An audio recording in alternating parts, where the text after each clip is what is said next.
Digital హైవేగా రూపుదిద్దుకుంటున్న Hyderabad to Bengaluru హైవేలో అటు Microsoft data centre కి, ఇటు పోల్పల్లి సెట్స్, అటు ఇంటర్నేషనల్ ఎయిర్పోర్ట్ కి, ఇటు రీజనల్ రింగ్ రోడ్ కి చేరువలో ఉన్న బాలానగర్ హైటెక్ పార్క్ లో ఇన్వెస్ట్ చేయండి. భవిష్యత్తు బంగారుమయం చేసుకోండి. Contact number 8500-155-255. కాకపోతే సీఎం సీటు నుంచి దిగిపోవాలని నిన్న హరీష్ రావు చేసిన కామెంట్స్ కు ముఖ్యమంత్రి రేవంత్ రెడ్డి కౌంటర్ ఇచ్చారు. 10 ఏళ్లు అధికారంలో ఉండి ఏం చేశారని ప్రశ్నించారు ఆయన.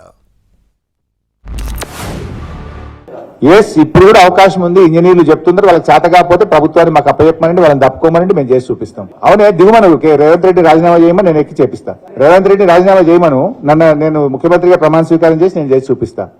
నాకు బాధ్యత ఇస్తా అంటే I'm ready to take it. ఆయనకు చేత కాదు హరీష్ రావు నువ్వు చేయంటే చేసి చూపిస్తా. అయ్యా నువ్వు చేత కాకపోతే దిగు, నాకు ఇస్తే నేను చేసి చూపిస్తాను. నేను ఆ పెద్ద మనిషిని అడగదలుచుకున్నా. ఆయన కూడా అంతో ఇంత చదువుకున్నాడు. ఈడున్న ఉపాధ్యాయులు అందరు చదువుకున్నోళ్ళే. 300 ఏళ్ల కింద ఔరంగజేబు అని ఉండేటోడు గుర్తుంది అనుకుంటా మీకు అందరికీ.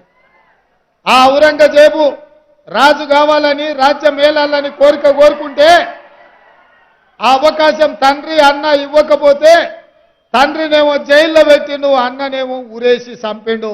అప్పటి నుంచి వెన్నుపోటుకు మారు పేరు ఔరంగజేబు అని ఇవాళ చరిత్రలో ఉన్నది. ఇవాళ హరీష్ రావు కూడా మరో ఔరంగజేబు అవతారం ఎత్తాల్సిందే తప్ప 10 సంవత్సరాలు మీరే కదా అధికారంలో ఉన్నది.